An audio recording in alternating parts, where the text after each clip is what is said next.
Tenemos a Rafael González, secretario de Salud del Partido de la Liberación Dominicana, que viene a entregarnos su diagnóstico sobre cómo vamos y cómo estamos en este sector tan sensible para el dominicano como es la salud. Rafael, doctor, bienvenido a una nueva mañana.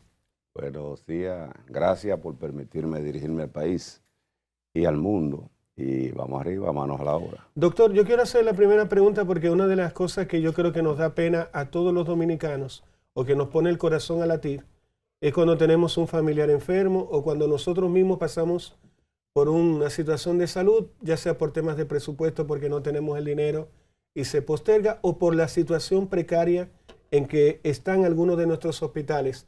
Según ustedes, el Partido de la Liberación Dominicana, ¿cómo se encuentra el sector salud actualmente en la República Dominicana?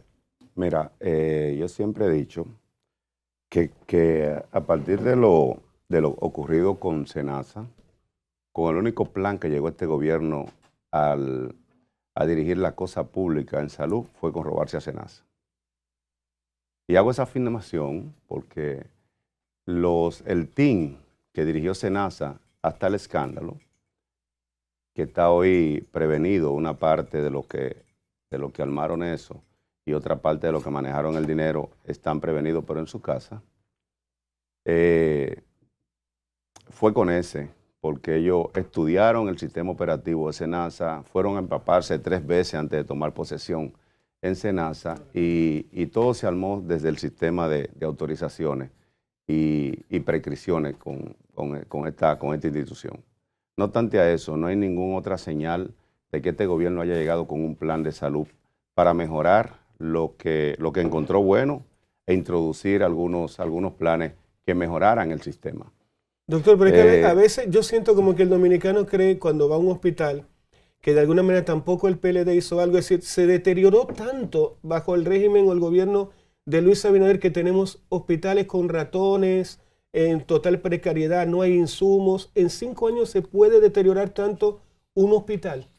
Miren, yo le quiero decir una cosa, la sensibilidad que había en el manejo de los hospitales en el gobierno de Danilo inició como, cuando llega Danilo Medina al gobierno en el 2012, si ustedes no recuerdan esto, yo se lo voy a recordar, los hospitales tenían habitaciones con 6, 9 y hasta 12 camas.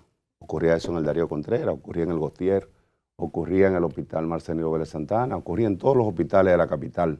Eran hospitales con 6 camas, no importa la patología que tuviese, con un solo baño. Se arrancó con un plan de que al final de la gestión no hubiese un solo hospital con ese monto de acumulamiento de enfermos, sino que tuviese más dignidad la hospitalización. Y se arrancó con la remodelación de los principales íconos hospitalarios del país. Se dejó el Hospital Gautier, que tenía camas tenía habitaciones con 12 camas y un solo baño, wow, con habitaciones con 1 cama y con 2 camas, con baños diferentes. Eso significa introducir cambios.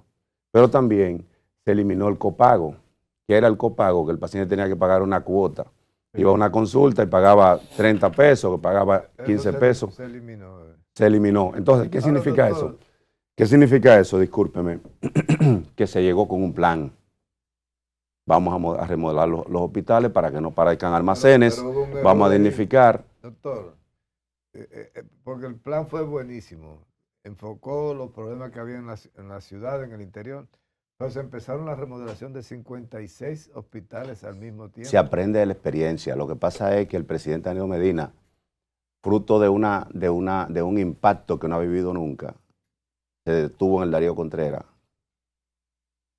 Y cuando pidió un baño allí, que fue un baño, fue detrimente eso. Asqueroso totalmente. Entonces eso sí. Fue una medida emocional. No, sí. No fue emocional porque había un plan en el ministerio. Eso arrancó de la gestión de Hidalgo. Y el presidente entonces dijo, eso hay que hacerlo ya, porque había un plan que se iba a montar, como mismo lo tenemos ahora, de montar un plan de recuperar los hospitales y convertirlos nuevamente en unidades funcionales. ¿Qué ocurre? Con la llegada de este gobierno, se eliminaron planes que ya eran adultos. El plan de la autogestión, en donde los hospitales eran los que negociaban con los suplidores para buscar 2 cosas. Primero, crear un crédito que le permitiera al hospital funcionar y que lo que necesitase lo tuviese sujeto a un plan de regulación. Y segundo, que los hospitales fueran unidades funcionales porque tenían que lucir en competencia física con la clínica privada para ser habilitado y venderle servicio a las aseguradoras privadas. ¿Por qué? Cuando el hospital no está habilitado, tú vas con un seguro, te atienden en la emergencia y entonces no tienes cómo cobrarle a la aseguradora privada. Entonces tienes que regalarle eso a una institución que está cobrando por ese servicio. Y entonces nosotros salimos hacia que los hospitales fueran unidades funcionales. Hoy en día, si el programa de habilitación funcionase, no hay ningún solo hospital que pudiese ser habilitado para esto. ¿Por qué? Porque si ustedes se van al SIGMAR, que es el programa de evaluación de los hospitales, ninguno llega a un 60% en la evaluación. Ninguno llega a 60%. ¿No habría que pasar primero, doctor, por resolver el problema de la atención primaria, que realmente podamos ser coherentes con lo que establece la ley en la atención primaria? El problema de atención primaria, yo entiendo que hay que hacer una gran cumbre de salud para 3 cosas. Y el PLD está trabajando en eso para un futuro gobierno. La primera gran cumbre que hay que hacer es convertir la ley de seguridad social en un ente verdaderamente social, que no sea verdaderamente un negocio redondo. Lo segundo es hacer que el sistema hospitalario funcione como un sistema único sanitario, donde usted tenga una integración público-privado, es decir, que las clínicas privadas tengan la competencia y que el sector público tenga una competencia que sea digna. Y eso no se puede conseguir si no tenemos hospitales con tecnología, si no tenemos hospitales con un plan que funcione. Y para lo otro que hay que hacer verdaderamente una cumbre nacional es para que funcione ese programa de atención primaria. Ya que usted está hablando... ¿Por qué? Porque es que hay muchos intereses encontrados allí. Sí, ya que usted está hablando de a futuro, si el PLD vuelve al poder, ¿cuáles serían sus 3 prioridades? Porque imagino que ya ustedes están pensando a futuro, tienen un plan para ejecutarlo. Mira, nosotros tenemos que hacer un diagnóstico situacional. ¿Qué está ocurriendo con el sector salud ahora mismo? Y todo nos da que hemos retrocedido al 2020. Con el simple hecho de que el SNS, ustedes recuerdan el escándalo que se destapó, que eso se ha querido tapar con relación a contrataciones, pero ahí no es que esté el problema está que la compra de equipos, la compra de insumos que este nuevo director la quiere centralizar en el SNS, le pertenecía a los hospitales. ¿Y qué el hospital hacía? El hospital decía, le voy a comprar a Juan Pérez un equipo, pero tiene que cumplir los 3 requerimientos de un equipo médico. Primero es asesoría técnica. Es decir, para instalar un equipo médico, por más buen médico que yo sea, la casa que lo distribuye tiene que ir a hacer una inducción, hacerle una inducción al personal para el manejo de esto. Lo otro es un contrato de mantenimiento, que es lo que va a decir, si yo ese equipo lo compré con una condición de una garantía de 5 años, yo tengo que dar un mantenimiento requerido en el protocolo de mantenimiento para que no se venza eso. Y lo tercero es la garantía de piezas. Yo quiero decirle que este gobierno llegó y se despachó Matachana. Matachana era la compañía que suplía todos los equipos de esterilización en la mayoría de los hospitales grandes de este país. ¿Y qué ocurrió? ¿Por qué? ¿Para poner a cuál? No se sabe. A mí mismo me llevaron y voy a citar esto, en el pueblo de Yamasá, por ejemplo, en marzo del año pasado, exactamente el día 13, el ex director del SNS fue a equipar el segundo quirófano en el hospital Inmaculada Concepción Municipal de Yamasá. Ustedes pueden creer que todavía no se ha hecho la primera cirugía en ese quirófano. ¿Ustedes saben por qué? ¿Por qué? Porque como centralizaron eso, la máquina de anestesia la compró el SNS, llevó la máquina de anestesia y todavía la compañía que la vendió no ha ido a hacer la inducción. Doctor, ¿Qué significa eso? Que nosotros tenemos un equipo ahí que ya de seguro perdió la garantía que era de 5 años. No, porque si no se usa, usted no le está dando el mantenimiento. Ese es el producto. ¿Entiende? No, pero usted está relajando. Claro, y eso ocurrió en el Morgan. Miren, si ustedes van al Morgan ahora mismo, a la ciudad sanitaria, el parqueo, de lo que debe ser el parqueo, del hospital materno infantil está lleno de equipos viejos botados ahí que Pero nunca que el se PLD usaron. antes hacía álbum de la corrupción, porque por ejemplo, mire estos datos, doctor, de 12.000 millones de pesos que el SNS consumió en 13.000. licitaciones, de 13.000, 9.000 fueron entregados a una sola empresa. No, 10.933. Porque a través la denuncia del PLD. Nosotros las hicimos y aquí estoy yo. Y yo hablé mucho de eso. Yo incluso dije, el gobierno... Una sola empresa, 9.000 millones. El gobierno ¿Y de tiene, quién era esa empresa? De exención. El guardaespaldas de lo que hablábamos ahorita fuera de cámara. Pero dígalo en cámara. Bien, eso está sabido. Miren, esa Hay gente que no sabe. esa empresa maneja. El Estado tenía hasta hace 3 semanas 7 centros de diálisis peritoneal. El 100% manejado bajo el esquema de esa compañía llamada Macrotech. Se inauguró otra después de que llegó este nuevo director. Él habiendo suspendido los contratos, ese centro de hemodiálisis está hoy gerenciado bajo el programa Macrotech. Todos los procedimientos de licitación se hicieron de excepción. Lo que pasa es un procedimiento que nadie nosotros tenemos, lamentablemente y lastimosamente decirlo, que tenemos un ministerio público que se ha graduado en 2 maestrías. La primera maestría, prisión preventiva. Róbate un dinero. Ven a negociar. Ven a negociar. Me da un 30, quién sabe de ese 30 cuánto toca el que llamó a negociar y tú te vas para tu casa porque denunciaste a fulanito. De lo otro que se ha graduado es de perseguir tenazmente un solo lado. ¿Qué es el lado del danilismo? El lado del danilismo, el lado del PLD. Es decir, si usted ve la forma y la parafernaria con la cual se hacen las cosas, con relación a lo que ocurrió de diciembre del 2021 acá, y ve lo que ha ocurrido con un genocidio dominicano, porque no se puede llamar de otra forma lo que ocurrió en Senasa, porque nosotros todavía no podemos cuantificar, ni vamos a ver cuánta gente murió por ese plan macabro, no solamente orquestado en la institución, sino orquestado desde empresarios que dieron dinero para que hoy tuviésemos el presidente que tenemos y la administración Doctor, pública que Una tenemos. Nueva Mañana se caracteriza, nuestro programa, y lo ven en 17 países, 50 millones de personas nos ven, por decir la verdad. Y nosotros tenemos un solo compromiso que con este pueblo. Yo le voy a hacer una pregunta y yo quiero que usted me la responda con total y absoluta verdad. Este grupo que usted tanto menciona, Macrotech, ¿ustedes tenían negocios con ellos cuando eran gobierno, el PLD o no? Mire qué ocurre. Antes de llegar a esta gestión, los hospitales, ellos directamente, negociaban la materia prima para manejar la nutrición parenteral. Había una descentralización del presupuesto. Ajá, eso era para que los hospitales fueran unidades funcionales. Sí. Es decir, yo pedía lo que necesitaba porque lo necesitaba en demanda, en base a lo que se hacía a final de año, que era un plan estratégico que me permitía evaluar lo que yo había hecho, de lo que planifiqué para el año que pasó y programar el año siguiente. Contra eso se hacía un presupuesto. Eso era lo que hacían.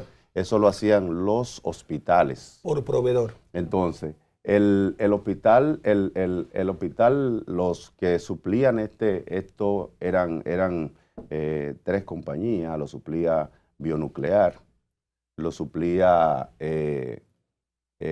Macrotech, que era de los que menos personería tenían esto antes del 20. Y había una compañía que era la que tenía la mayor que se manejaba a través de ABOC, un laboratorio Reconocido a nivel mundial. Sí, listo. Pero Macrotech era la 3ª compañía a la cual los hospitales le compraban insumos para este tipo de cosas. Disculpe, Ahora, porque ellos tienen en exclusiva este producto, es para que la audiencia sepa. No, eso lo tiene Bionuclear, lo tiene Pharmatech, a través de una compañía, no recuerdo el nombre ahora, directa, que es la que suple eso, lo tiene Macrotech y lo tiene Avoc. Entonces, esas compañías, incluso Bionuclear impugnó. ¿Cómo terminan esa cantidad casi total de presupuesto en manos de esta sola compañía? Macrotech? Compromiso político que inició en el 20. Vea quién está en toda la foto de un candidato presidencial que salió siendo candidato desde el 20 de mayo del año pasado, del año antepasado, desde el día siguiente después de las elecciones. No entendí esa adivinanza. Yo no entendí tampoco. Las elecciones fueron 19 de mayo. Correcto. Y el 20 de mayo ya había un partido que tenía un candidato que salió a hacer campaña. Fuerza del Pueblo. ¿Y cuál es ese candidato, Freddy? Leonel Fernández. Ah. ¿Pero por qué se le echa la culpa doctor. a Leonel? No entiendo. Porque en toda la foto donde va el compañero, está el dueño de Macrotech detrás de él.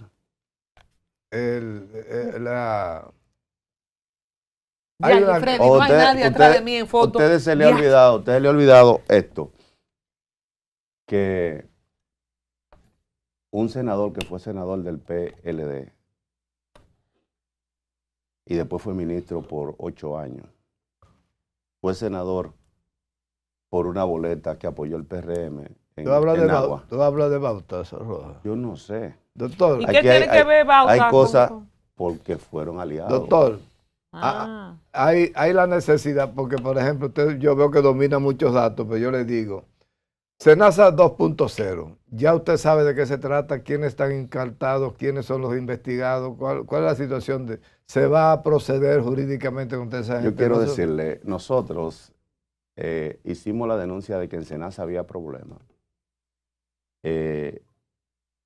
a inicio del 2024, un año electoral.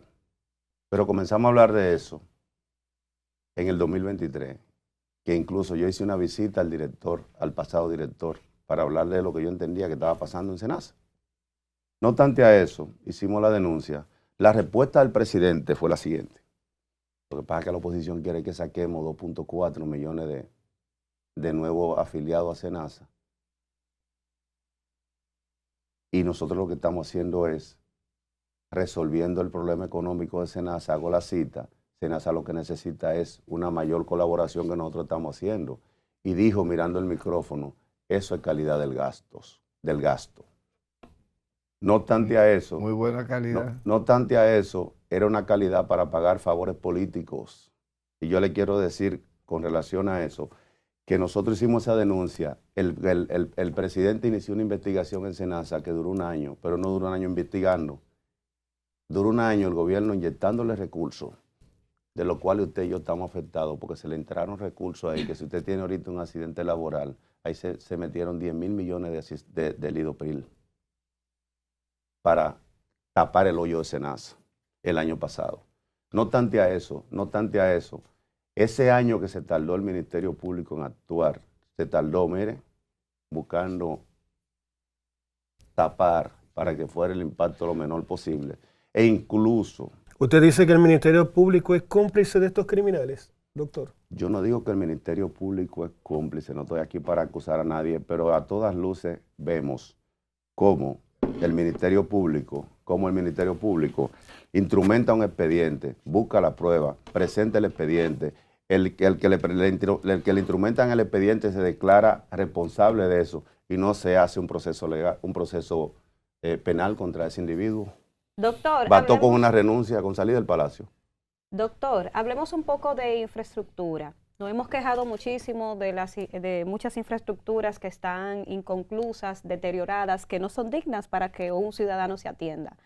En el gobierno del PLD se anunciaron múltiples infraestructuras, remozamiento de hospitales y muchas de ellas quedaron inconclusas. ¿Por qué? Mira, el PLD inauguró el hospital, la unidad sanitaria Luis Eduardo Aybar. Secaró tenía 2 plantas, le entregó un edificio de 5 pisos. Ese edificio comenzó a funcionar en la gestión del PLD y ahí se hacían 140 cirugías cardíacas por año. se hacían 6, 7 trasplantes por año. Se hacían cateterismo, 13 en promedio. Por día se hacían 1.100 cateterismos al año en ese hospital. ¿Y los demás anunciados que no se terminaron? Falta de planificación. Se terminó el hospital, se inauguró en noviembre del 2019, se inauguró el clínico quirúrgico, que esos equipos que se entraron ahí están en un parqueo botado, como se van a votar, y quiero decírselo al país, se van a votar lo que hicieron ahora. ¿Usted sabe por qué? Porque el Morgan está dando consulta, pero no está operando. ¿Cómo Porque es eso, arrancamos doctor? sin planificación, no está operando, vaya para que usted vea. Ellos están dando consulta, están funcionando como una unidad de atención primaria. Atención primaria, pues si no pero estamos igual operando. ocurre en un hospital que estaba programado para 1.900 millones y costó 9.000 millones, el Hospital Gastón en San Francisco. Está funcionando como una unidad de atención primaria. Están dando consulta, pero todos lo refieren al San Vicente de Paúl. Doctor. Pero lo peor es que en Nagua no hay especialistas en el hospital provincial y todos lo refieren al hospital San Vicente de Paúl, a San Francisco de Macorís, que también sobrecarga. Entonces, ¿qué significa eso?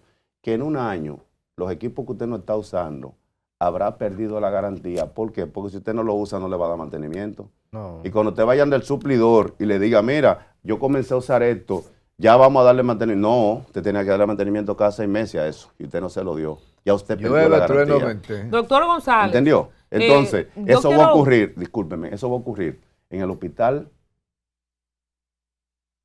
clínico quirúrgico de la ciudad sanitaria. Va a ocurrir porque lo inauguraron hace ya 4 meses y todavía no han dado un golpe ahí. Y eso, ya hay muchos equipos que hay que darle mantenimiento. Y estoy seguro que no se lo han dado porque están cerrados. Y lo propio va a ocurrir en el Gastón. Porque es que si ustedes ven, le dan seguimiento a la pinta que han puesto a dirigir el SNS, que es el brazo operativo de la inversión en salud del gobierno, yo puedo decirle que se están haciendo unas visitas no programadas, que no son no programadas, más nada. Y él fue a Yamasá y no se enteró que ese quirófano que se inauguró hace más de un año, fue en marzo del año pasado, el día 13 de marzo del año pasado. ¿Y ahí cómo estamos? A 17. A 17, es decir, hace un año y 4 días. Él fue a ese hospital y nos enteró que ese quirófano no funciona ni por qué. Porque entran, se tiran una foto, se hacen un video y nos fuimos. No se llega con ninguna programación. La gestión de Mario Lama en el Servicio Nacional Va a de ser Salud. 3 veces o 15 veces mejor. Y fue malísima que la que va a ser este. ¿Sabes por qué? Porque lo que busca en pantalla todos los días. Ayer, ¿este va a ser peor que Mario Lama? 3 veces, porque es que cuando la Pero es fiesta que no va a ser puede ser buena, la peor. víspera se ve. La Porque- cosa es grave. Oye, porque usted, oiga, por ejemplo, él fue al Salvador Begotier, hizo una rabieta. Una rabieta que dicta mucho de un individuo que fue gerente por 5 años de un hospital. ¿Por qué? Oigan lo que dice. Dice, nosotros venimos aquí y estamos destituyendo el director. ¿Por qué? Hay 20 camas vacías y nosotros tenemos la emergencia llena. Cualquier técnico en salud, una enfermera técnica en salud que escuche eso, dice, bueno, pero ¿de qué se está hablando? Porque yo te puedo decir, yo puedo tener 20 camas vacías y tener la emergencia llena y no lo puedo subir. ¿Usted sabe por qué? Porque la cama tiene que estar técnicamente operable. Es decir, yo tengo una habitación de 2 camas y en la cama A tengo un paciente con un pie diabético. Yo tengo que buscar otro pie diabético para ponerlo ahí, porque no puedo poner un paciente que no está infectado ahí. Yo tengo la cama vacía, pero técnicamente está hábil. ¿Está hábil desde el punto de vista de bioseguridad? No. Entonces, cuando tú vas a dar una información, tienes que darla en base a lo técnico, cuando tú eres verdaderamente técnico, cuando tú eres populista. Doctor, quería yo traer a colación, ustedes recuerdan la maldición del padre Cardona. Sí. A veces yo creo, cuando escucho la canción de Juan Luis Guerra de los 90, de que aquí no se cura ni un cabello en un pie, que estamos bajo una maldición, tipo la maldición del padre Cardona, en materia de salud. Cuando hablamos del remozamiento, esa gran revolución que inició Danilo Medina, interviniendo 56 hospitales al mismo tiempo. 54. 2 más y 2 menos no hace la diferencia. Y fueron 56. Bueno, entonces, De las cosas escandalosas, procesado, yo creo que condenado, el hermano de Danilo Medina, Alexis Medina, se le acusó en el caso Antipulpo de dominar todas las licitaciones y todo lo que se iba a comprar, ¿cómo se dice? Equipamiento de hospitales. ¿Hasta qué punto todo este discurso de ustedes como oposición se empaña con un caso de corrupción directamente vinculado con hospitales y directamente vinculado con un hermano del expresidente, que ha sido la bandera del PRM cuando habla de su discurso anticorrupción? Porque a veces creo que lo más importante es que no haya corrupción, aunque no se sea efectivo, eficiente y eficaz, pero le tumba el discurso cuando en el tema de los hospitales hay un condenado tan cercano al líder del PLD. Yo le quiero decir una cosa, nosotros lo que era esterilización lo manejábamos con Matachana. Que la persona que usted menciona haya hecho algún acuerdo con Matachana, no nos importa, pero dejamos los equipos que funcionaban. Y había una compañía que si se dañaba el autoclave en la noche, mandaba un técnico, porque eso estaba comprobado. Ahora, usted tiene autoclaves que se han entregado a hospitales que se están usando como pieza porque no se sabe ni quién lo vendió, ni quién le va a dar mantenimiento, ni qué compañía da el servicio técnico, porque antes sabíamos... ¿Qué desorden era ese? Un desorden mayúsculo. ¿Usted sabe por qué el desorden? Porque nosotros tenemos un grupo de funcionarios que, ¿entonces cómo era que le decía a los que estaban siempre adelante, tirándose fotos en los pueblos? Fantoche. Que lo que viven es... Fantasmoso y fantoche. Fantoche. Es decir, alevoso también. Si usted ve... O sea, antes, aunque había quizá una condición de dolo verificada en un proceso, se daba el servicio. Esa es como la vieja que dice, él roba, pero no roba motor. No importa que haya un proceso, como decía Balaguer, un proceso de dolo, pero era efectivo, es lo que estoy entendiendo. Yo estoy diciendo que eso hay que comprobarlo porque está en la justicia y está en juicio de fondo. Eso hay que comprobarlo. O sea, pero funcionaba mejor el tema hospitalario en el gobierno de Danilo que ahora, a pesar de Alexis Medina. Esa respuesta usted la puede tener. Nosotros hicimos un hospital que hoy funciona y no lo han podido destruir en 2 años. El hospital, el clínico quirúrgico de Herrera, se entregó, funciona y no lo ha podido destruir este gobierno. El Marcelino Vélez Santana, el clínico quirúrgico, se hizo en 2 años. Porque venía a resolver un problema de camas, que en todos los planes estratégicos que hacíamos. Y en Ney Arias también no fue de esa... Lo hicimos nosotros. En poco tiempo. En poco tiempo. Se hizo también el Reinaldo Almanza, con equipos que todavía funcionan. Se hizo también el Hugo Mendoza, que se puso a funcionar en esta gestión. Pero mire ahora mismo, se puso a funcionar el Hospital Gatón como una unidad primaria, refiriendo para el Hospital Viejo, cuando ese Hospital Viejo debió estar cerrado. Pero nosotros hicimos también el Ángel Contreras en Monte Plata, que funcionaba como un hospital élite, que decongestionaba del este, la capital, el Ángel Contreras, y se lo comieron esta gente. Yo le escucho a usted, doctor, y es como si el dominicano en el 2020 entonces le dio un ataque de Alzheimer. Bueno. No, al dominicano... Porque ¿cómo diablos votaron por algo recibiendo un servicio tan bueno como el que recibían del PLD, solamente porque se propagó que había corrupción? Y todo lo otro que hicieron bueno ustedes, ¿cómo no defendieron su obra durante todo este tiempo? Esa es mi pregunta, honestamente. Se la respondo, ¿cómo? Teníamos un presidente del partido que iba a hacer piquete al Congreso. ¿Usted le olvidó que el presidente del partido marchaba en la Marcha Verde? El que era presidente del partido del PLD. ¿Cómo se van a reconciliar con ese discurso? Porque tienen que reconciliarse las PLDistas moradas, verdes para poder... Es necesario ir a un pacto en una segunda vuelta, pero si hay una tirantez, una actitud levantisca... Se va a quedar el PRM. Se va a quedar el PRM en el poder. Con David Collado, con Wellington, con Yayo, con Carolina, con cualquiera. Le voy a decir lo siguiente, la oposición está trabajando en dirección de que este gobierno no se quede. Y el pueblo tomó esa decisión ya.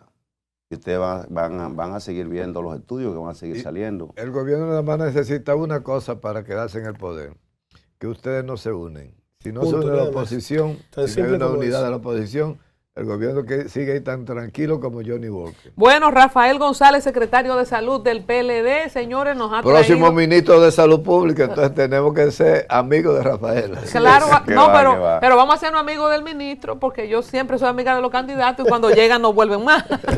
Un saludo para el ingeniero Roberto Herrera.